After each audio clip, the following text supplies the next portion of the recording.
10 actions to limit the damage in order to save on ship. Number 1. Follow emergency procedure as per company emergency procedure manual. In any event of emergency situation, it is SOP to sound the general emergency alarm, stop engine, announced by PA, head count for casualty and establish communication, active SOPEP and take preventive actions in case of any pollution, so that everyone will be notified and that actions to limit the damage to save on ship will be coordinated, quick, and efficient. Number 2. Damage assessment. Check the extent of the damage to assess the damage taken by the ship after an emergency situation. After finding out the damage taken by the vessel, preventive action must be taken. Number 3. Closing of watertight doors and hatches.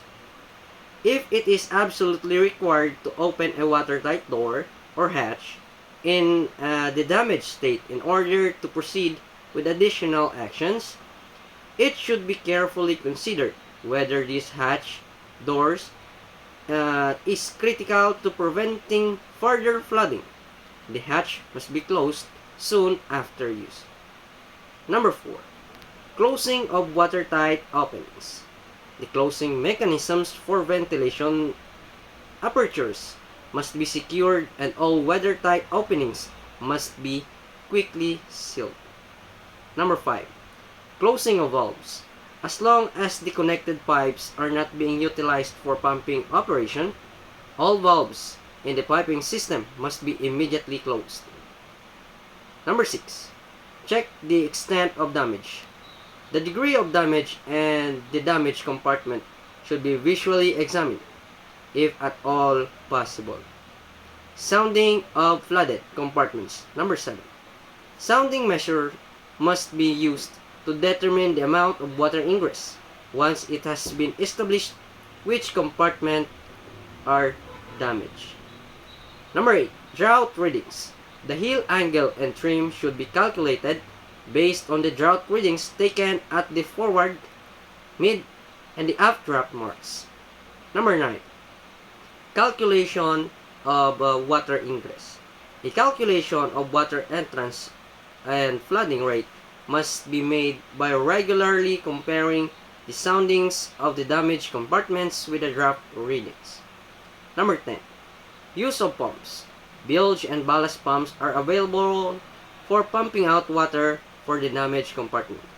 It is important that pumps shall be kept in permanent standby mode and ready for use at any time. Number 11. Use of loading computer. The loading computer must be utilized to determine potential liquid transfer operation scenarios.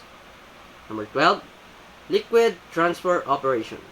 Before any filling or discharging of water ballast carried out, a throughout check and pre-calculation of the resulting floating position is to be carried out, and the limit values for stability and straight are to be checked. Lastly, if the situation is not getting sent a distress signal to the nearest Coast Earth station, and make sure to keep all the records of incidents and actions for investigation.